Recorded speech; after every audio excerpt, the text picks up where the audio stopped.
পিকু সত্যজিৎকে চুমু খেলে খুশি হয়ে যায় সত্যজিৎ ও কর্ণ চ্যাটার্জি। হ্যাঁ বন্ধুরা, এমনটাই দেখা যাবে। বিস্তারিত জানতে ভিডিওটিতে লাইক দিয়ে চ্যানেলটি সাবস্ক্রাইব করে দেখতে থাকুন। গল্পের শুরুতেই দেখা যাবে পিকুকে নিয়ে স্কুলে গেলে তখন গাড়ি থেকে নামার সময় পিকু বলতে থাকে আমাকে গাড়ি থেকে নামাও।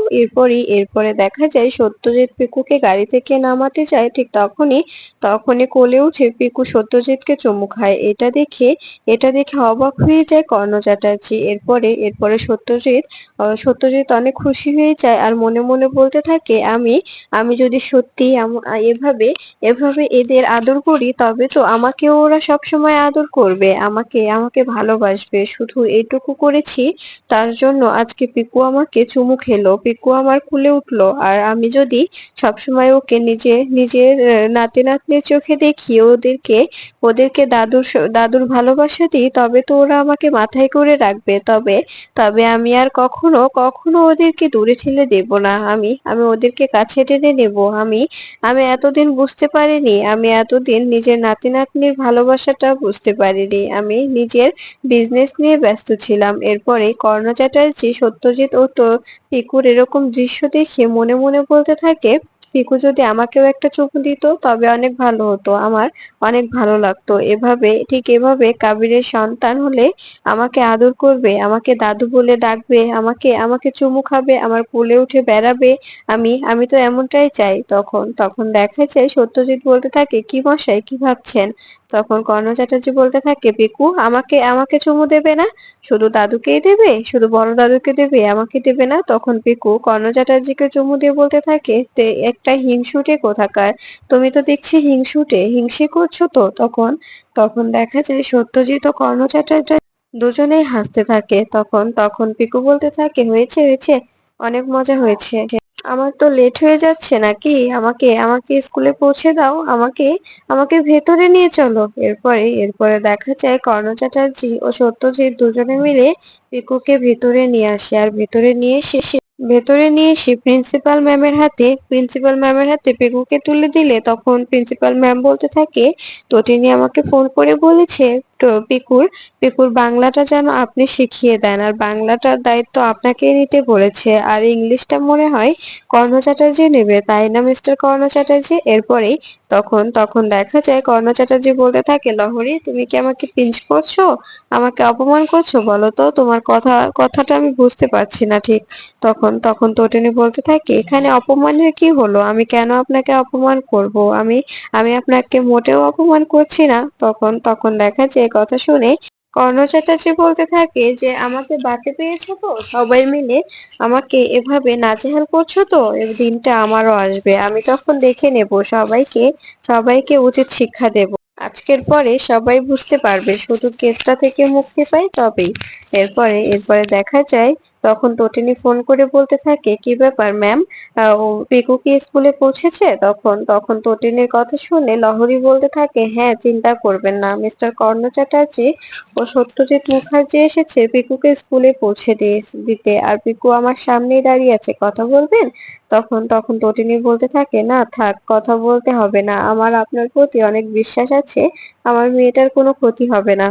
তখন দেখা যায় তটিনী আরো বলতে থাকে তা ওনারা কি করছেন?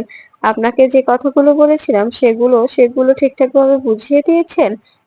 তখন দেখা যায় লহরী বলতে থাকে হ্যাঁ, সব বুঝিয়ে দিয়েছি।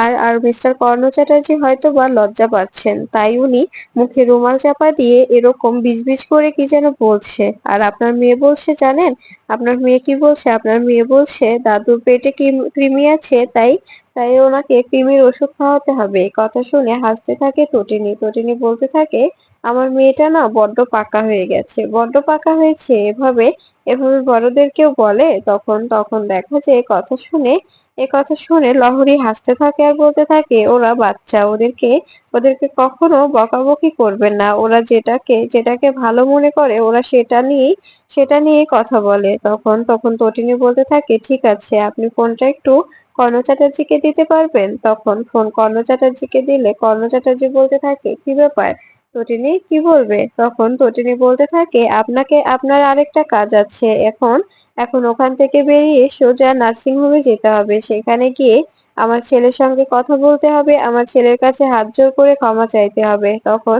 তখন এ কথা শুনে কর্ণ চ্যাটার্জি বলতে থাকে, ইম্পসিবল, আমি এটা আমি কিছুতেই করতে পারবো না। তুমি আমাকে যাই করতে বলো না কেন, আমি লাট্টুর কাছে কিছুতেই ক্ষমা চাইতে পারবো না। তখন দেখা যায় তটিনী বলতে থাকে, ক্ষমা তো আপনাকে চাইতেই হবে, অবশ্যই চাইতে হবে। আপনি বারবার আমার ছেলেকে কিডন্যাপ করে নিয়ে গিয়ে মারার চেষ্টা করেছেন। আমার ছেলের কাছে আপনাকে হাত জোড় করে ক্ষমা চাইতে হবে। তখন তখন দেখা যায় কর্ণ চ্যাটার্জি বলতে থাকে, আমি কিছুতেই লাট্টুর কাছে হাত জোড় করে ক্ষমা চাইবো না। এতে তোমার যা করার তুমি করে নাও। 3 দিন ব্যাপী আমার একটা মিটিং আছে, আমাকে মিটিং এ যেতে হবে। প্লিজ এসব বাদ দিয়ে আমাকে ছেড়ে দাও। তখন তখন তটিনী বলতে থাকে, 3 দিন পরে কোর্টের ডেটও আছে, মাথায় রাখবেন। 3 দিন মিটিং সেরে এসে জেলের মধ্যে বসতে হবে। এবার হয়তো বা লম্বা সাজা হবে, এই কথাটা যেন মাথায় থাকে। তখন সত্যজিৎ বলতে থাকে, তুমি কি আমাকে থ্রেট করছো, ভয় দেখাচ্ছ? তখন তখন তটিনী বলতে থাকে, এটাকে আপনি থ্রেট বলুন, ভয় দেখানো বলুন, যাই বলুন না কেন, সবকিছু আপনার নিজের নিজের সেটা ব্যক্তিগত ব্যাপার। কিন্তু কিন্তু আপনি আমার ছেলের কাছে ক্ষমা চাইবেন কিনা এটা নিজে ডিসাইড করুন, ডিসাইড করে আমাকে জানান। আমি এখনই আপনাকে কোনো জোরাজুরি করব না। এরপরে কর্ণ চ্যাটার্জির কাছ থেকে ফোনটা নিয়ে নেয় লহরী। লহরী বলতে থাকে, ঠিক আছে তটিনী, ফোনটা রাখছি। তখন তটিনী বলতে থাকে, ঠিক আছে, আমার মেয়েটাকে একটু দেখে রাখবেন, আমার মেয়েটার আশেপাশে যেন কেউ আসতে না পারে। তখন তখন দেখা যায় লহরী বলতে থাকে, ঠিক আছে, আপনি একদম চিন্তা করবেন না। এরপরে ফোন কেটে দিলে তখন তখন দেখা যায় শিবপ্রসাদ তটিনীকে বলতে থাকে, তটিনী এখন কি করবে তুমি? তখন তখন দেখা যায় তটিনী বলতে থাকে, কি আর করব, আমি ওই কর্ণ চ্যাটার্জিকে যেভাবেই হোক আমার লাট্টুর কাছে ক্ষমা চাওয়াবই। এটা আমি প্রতিজ্ঞা করছি। ও ও নিজে থেকে এসে বলবে, তটিনী আমি লাট্টুর কাছে যাব, লাট্টুর কাছে ক্ষমা চাইবো। উনি নিজেই বলবে, দেখো, এমন এমন ভাবে ওনাকে হেনস্থা করবো না। আর উনি কোর্টে যাওয়ার আগেই দেখবেন লাট্টুর কাছে ক্ষমা চেয়ে নেবে। তখন তখন শিবপ্রসাদ বলতে থাকে, ঠিক বলেছো, ঠিক বলেছো, ওকে ওকে ক্ষমা চাইতেই হবে। আমার ছেলেটাকে বারবার এভাবে এভাবে মারার চেষ্টা করার শাস্তি ওকে পেতেই হবে। তখন তখন তটিনী বলতে থাকে, ঠিক আছে, ওকে অবশ্যই আমরা শাস্তি দিব, ওকে শাস্তি অবশ্যই পেতে হবে। তখন শিবপ্রসাদ চুপ হয়ে যায়। এরপরে এদিকে দেখা যায় লহরী কর্ণ চ্যাটার্জিকে বলতে থাকে, কি ব্যাপার, আপনি দেখছি আজকে আজকে এরকম পাঞ্জাবি পরেছেন, দেখে তো ভালোই লাগছে। আজকে মনে হচ্ছে একজন ভদ্রলোক এখানে দাঁড়িয়ে আছে। আজকে আমি নিজে গর্ব করে বলতে পারছি যে এটা লহরী চ্যাটার্জির স্বামী কর্ণ চ্যাটার্জি। আমি আজকে আজকে অস্বীকার করব না। তখন তখন কর্ণ চ্যাটার্জি বলতে থাকে, প্লিজ লহরী, এখানে এখানে এসব কথা বলো না, এখানে সিন ক্রিয়েট করো না, এসব কথা বলার কোনো মানেই হয় না। তখন তখন দেখা যায় লহরী বলতে থাকে, আমার খুব ভালো লাগছে যে তটিনীরা তোমাদের শুধরানোর চেষ্টা করছে, কিন্তু কিন্তু তোমার ছেলেটাকে যদি শুধরে দিত তবে ভালো হতো। ছেলেটাকে তো একদম উচ্ছিন্নে পাঠিয়েছো, ছেলেটাকে তো একদম একদম ক্রিমিনালে পরিণত করেছো, ওর ভবিষ্যৎটা অন্ধকার করে দিয়েছো। তখন তখন দেখো যে এই কথা শুনে কর্ণ চ্যাটার্জি বলতে থাকে, একদম কথা বলবে না, আমার ছেলেকে নিয়ে তোমার কথা বলার কোনো রাইট নেই। তুমি আমার ছেলের কিচ্ছু করোনি, ছোট থেকে আমি মানুষ করেছি, তাই আমার ছেলে কি করবে না করবে সবটা আমার আমার নিজ দায়িত্বে আমি করাবো। তখন তখন লহরী বলতে থাকে, এভাবেই তো ছেলেটার জীবন নষ্ট করেছেন, এভাবেই তো ছেলেটাকে এভাবে এভাবে ক্রিমিনাল বানিয়েছেন। আর কি বা আপনি করতে পারেন বলুন তো? তখন তখন কর্ণ চ্যাটার্জি বলতে থাকে, আমার ছেলেকে আমি যেমন খুশি তেমন বানাবো, এটা সবকিছুই আমার উপর নির্ভর করছে। তুমি আমার ছেলের ব্যাপারে কোনো কথা বলবে না। এখানে আমি পিকুকে ছাড়তে এসেছি, এখানে তোমার কোনো জ্ঞান নিতে আসিনি, বুঝতে পেরেছো?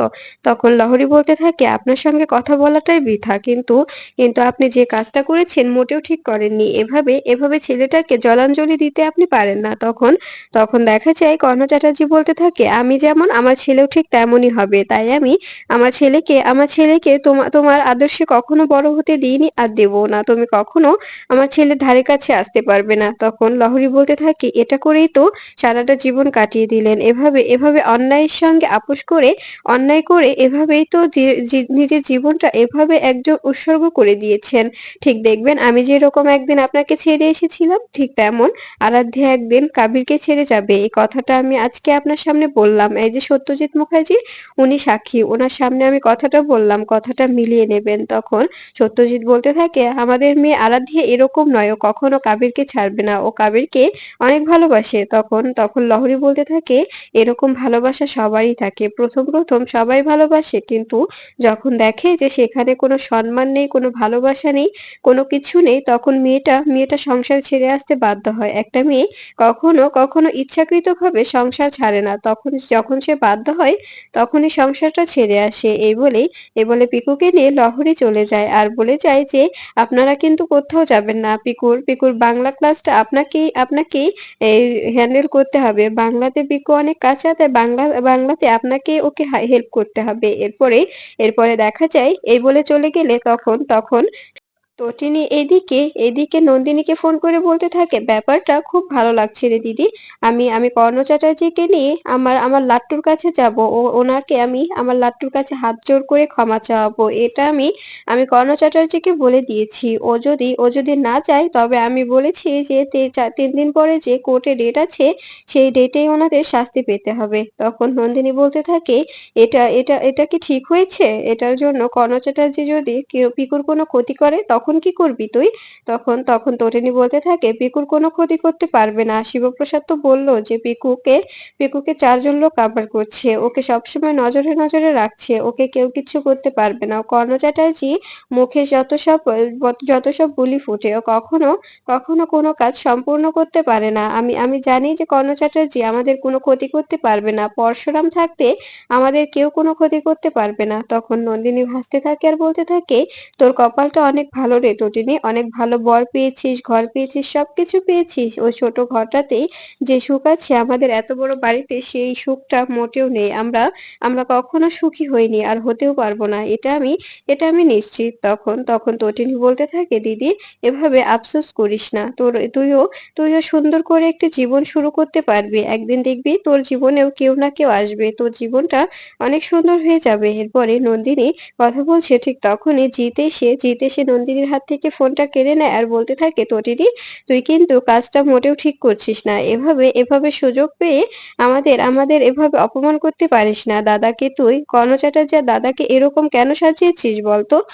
লোকে হাসাহাসি করছে। লোকে বলছে সত্যজিৎ মুখার্জি, কর্ণ চ্যাটার্জি যে তেনারা কি বড় মাপের মানুষ ছিলেন। আর সবসময় কোট স্যুট বুট পরে বাজার দিয়ে এই যে গাড়ি নিয়ে হেঁটে বেড়াতেন। আর এখন ওনারা এই যে পাঞ্জাবি পরে রিক্সায় করে শিবপ্রসাদ গাঙ্গুলির মেয়েকে স্কুলে ছাড়তে যাচ্ছে। এটা নিয়ে অনেক কথা হচ্ছে, অনেক অনেক তুলকালাম কাণ্ড বেঁধে যাবে। আমি তোকে থ্রেট করছি তটিনী, এখনো সময় আছে, শুধরে নে।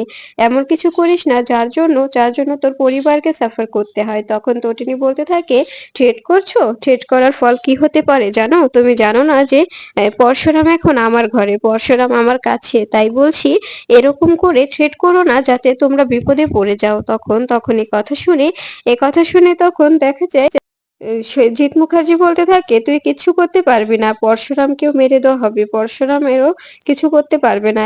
এটা তুই মাথায় রাখিস।" তখন তটিনী বলতে থাকে, "ঠিক আছে, দেখি কি করি। পরশুরামকে তুমি মারতে পারো।" এই বলে ফোনটা কেটে দেয়। এরপরে শিবপ্রসাদ বলতে থাকে, কি বললো উনি? তখন তটিনী বলতে থাকে, "তোমাকে নাকি মেরে দেবে, এই কথা বলছে কাকাই।" তখন দেখা যায় এ কথা শুনে শিবপ্রসাদ বলতে থাকে, "দেখি, চেষ্টা করুক কিরকম করে মারতে পারে। আমি জানি যে হোলির দিনে আমাদের উপর অ্যাটাক হবে। এটা একটা প্ল্যান করা হয়েছে। আর আজকে জিৎ মুখার্জি যে বিজিতের সঙ্গে দেখা করবে, সেরকম কথাও আমি জানি। সবকিছু আমার জানা আছে। সবকিছু আমি সবটাই জানি।" তখন তটিনী বলতে থাকে, "এসব কি বলছো? এরকম একটা রিস্ক নেওয়া কি ঠিক হবে?" তখন দেখা যায় এই কথা শুনে শিবপ্রসাদ বলতে থাকে, "কি করব তটিনী? রিস্ক তো নিতেই হবে। রিস্ক না নিলে কি আর হবে? রিস্ক না নিলে তো আমাদের জবটা ছেড়ে দিতে হবে। আমার এই জবটার কোনো মূল্য থাকবে না। আমাদের এই জবে সবসময় রিস্কই থাকে। সবাই আমাদের টার্গেট করেই থাকে।"